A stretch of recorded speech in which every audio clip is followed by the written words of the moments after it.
भगवान राम ने रावण का वध किया था, लेकिन क्या आप यह जानते हैं कि रावण के मरने के बाद उसका अंतिम संस्कार किसने किया?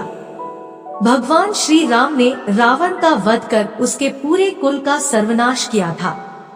रावण शिव भक्त, राजनीतिज्ञ, महापराक्रमी योद्धा, अत्यंत बलशाली, शास्त्रों का प्रखर ज्ञानी और विद्वान था। यही कारण है कि आज भी भारत के कई शहरों में रावण का दहन नहीं किया जाता, बल्कि उनकी पूजा की जाती है।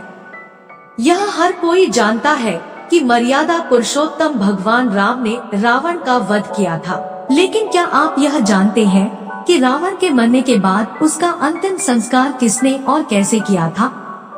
रावण की मृत्यु के बाद जब यह खबर उनकी पत्नी मंदोदरी को लगी तो वह दुखी हो गई और विलाप करने लगी। वह यह सोच रही थी कि रावण ज्ञानी होने के बाद भी बुरे कर्म करता रहा और अब उनका अंतिम संस्कार करने के लिए भी कोई नहीं बचा।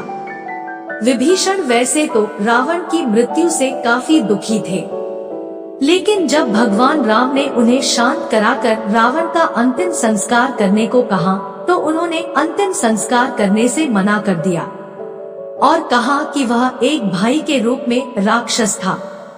जो रावण के साथ हुआ वो उसके पापों का दंड है, इसलिए वह उनका अंतिम संस्कार नहीं करेंगे। ऐसे में भगवान राम ने विभीषण को समझाया कि रावण महान विद्वान था। उन्होंने कहा कि मेरे लिए जैसे तुम हो वैसे ही रावण भी है, इसलिए रावण का भी अंतिम संस्कार पूरे विधि विधान से होना चाहिए। राम की ये बात सुनकर विभीषण ने अपना निर्णय बदल लिया और उन्होंने पूरे विधि विधान से रावण का अंतिम संस्कार किया।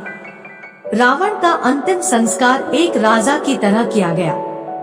शास्त्रों के अनुसार विभीषण ने अपने भाई रावण की चिता को अग्नि दी और सिर झुकाकर उनके लिए प्रार्थना किया, जिसके बाद भगवान राम, विभीषण, लक्ष्मण और उनकी सेना वापस घर लौट आए।